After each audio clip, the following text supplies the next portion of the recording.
ದಿನನಿತ್ಯ ಇಡೀ ರಾಜ್ಯದಲ್ಲಿ 224 ವಿಧಾನಸಭೆ ಒಳಗೆ ಕ್ಷೇತ್ರದಲ್ಲಿ 140 ಕ್ಷೇತ್ರದಲ್ಲಿ ಕಾಂಗ್ರೆಸ್ ಶಾಸಕರು ಮಂತ್ರಿಗಳು ಇರೋ ಕಡೆ ಪ್ರೋಟೋಕಾಲ್ ಮೇಂಟೈನ್ ಮಾಡೋದಲ್ಲ.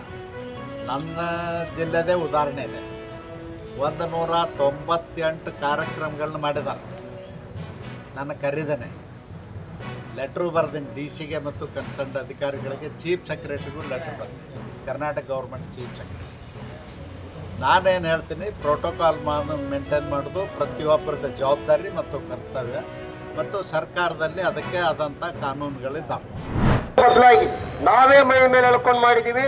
ಹಾಗಾಗಿ ಮತ್ತಷ್ಟು ಸಾಲ, ಆರ್ಥಿಕ ದಿವಾಳಿತನವನ್ನು ನಾವು ಈ ಜಿಲ್ಲೆಯಲ್ಲಿ ಅನುಭವಿಸಿದ್ದೀವಿ. ಹಾಗಾಗಿ ನಾವು ಸರ್ಕಾರದ ಮೇಲೆ ಇವತ್ತು ಒತ್ತಡ ತರಬೇಕಾಗಿದೆ.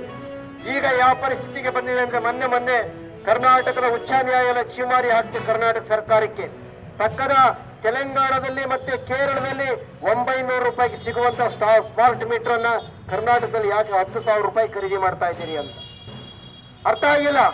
ಆದ್ರೆ ನಿಲ್ಸಿಲ್ಲ, 10,000 ರೂಪಾಯಿಗೆ, ಅಥವಾ ಈಗ ಬಹುತೇಕ ವರದಿಗಳ ಪ್ರಕಾರ 8,515 ರೂಪಾಯಿಗೆ ಮೀಟರ್ ಏನು ಖರೀದಿ ಆಗ್ಬೇಕು ಅಂತ ಇದೆ.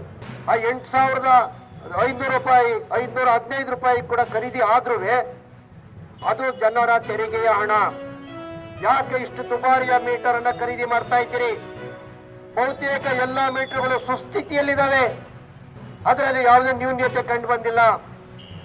ಯಾವುದೇ ಉತ್ಪಾದಕನ ಆಮಿಷಕ್ಕೆ ಒಳಗಾಗಿ ಆ ಮೀಟರ್ಗಳನ್ನ ಹಾಕಬೇಕು ಅಂತೇಳಿ ಜನರ ತೆರಿಗೆಯ ಹಣವನ್ನ ಮೋಸದಿಂದ ದೋಚ್ತಾ ಇದ್ದೀರಿ. ಉಚಿತವಾಗಿ ನಾವು ಮೀಟರ್ನ ಹಾಕ್ತಾ ಇದೀವಿ ಅಂತ ಹೇಳ್ತಾ ಇದ್ದೀರಿ. ಹಳ್ಳಿಗಳಲ್ಲಿ ಅಲ್ಲೆಲ್ಲ ನಾವು ಕಂಡಿದೀವಿ. ಪ್ರಚಾರಕ್ಕೆ ಹೋದ ಸಂದರ್ಭದಲ್ಲಿ ಮೀಟ್ರಿಗೆ 100 ರೂಪಾಯಿ ಕಲೆಕ್ಟ್ ಮಾಡಿದ್ದಾರೆ, ಹೌದಲ್ವಾ? ಹೌದಾನೆ? ಮೀಟ್ರಿಗೆ 100 ರೂಪಾಯಿ ಕೆಲವು ಕಡೆ ಕಲೆಕ್ಟ್ ಮಾಡಿದ್ದಾರೆ. ಎಷ್ಟು ದಗಲ್ಬಾಜಿತನ ಮೇಲಿಂದ ಕೆಳಗಿಳಿತ ನಡೀತಾ ಇದೆ ಅನ್ನೋದಕ್ಕೆ ಇದು ನಿದರ್ಶನ. ಹಾಗಾಗಿ ಈಗ ಮೀಟರ್ ನೀವೇನು ಅಳವಡಿಸ್ತಾ ಇದ್ದೀರಿ, ಇದು ಸ್ಮಾರ್ಟ್ ಮೀಟರ್ ಅಂತ ಮಾಡ್ತಾ ಇದ್ದೀರಿ. ಈ ಸ್ಮಾರ್ಟ್ ಮೀಟರ್ ಅಲ್ಲಿ ನಾಳೆ ಸಿಮ್ ಹಾಕ್ಲಿಕ್ಕೆ ಬರುತ್ತೆ.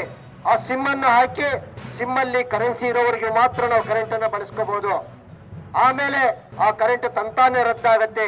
ಇನ್ನು ಸರ್ಕಾರ ಒಂದು ಆಲೋಚನೆ ಮಾಡಿರ್ಬೋದು, ಬಿಲ್ ಕಲೆಕ್ಟರ್ ಗಳನ್ನ ಕೈ ಬಿಡ್ಬೋದು ಅಂತ ಇರ್ಬೋದು, ಮೀಟರ್ ರೀಡಿಂಗ್ ಅನ್ನ ನಿಲ್ಲಿಸಬಹುದು ಅಂತ ಇರ್ಬೋದು. ಇನ್ನು ಮುಂದಿನ ದಿನಗಳಲ್ಲಿ ಎಲ್ಲ ಹೋಗಿ ಕಂಬದಲ್ಲಿ ಮೀಟರ್ ಹಾಕಿ ನಮ್ ಕೈ ಸಿಗದಂಗೂ ಮಾಡ್ಬೋದು. ಇವರೆಲ್ಲ ಕುತಂತ್ರಗಳನ್ನ ಮಾಡ್ತಾ ಇದ್ದಾರೆ. ಆ ಕಾರಣಕ್ಕೆ ಕರ್ನಾಟಕದಲ್ಲಿ ಸುಸ್ಥಿತಿಯಲ್ಲಿ ಇರುವಂತಹ ಯಾವುದೇ ಮೀಟರ್ಗಳನ್ನ ಬದಲಾಯಿಸಬಾರ್ದು, ಸಿಮ್ ಅನ್ನ ಹಾಕಬಾರ್ದು.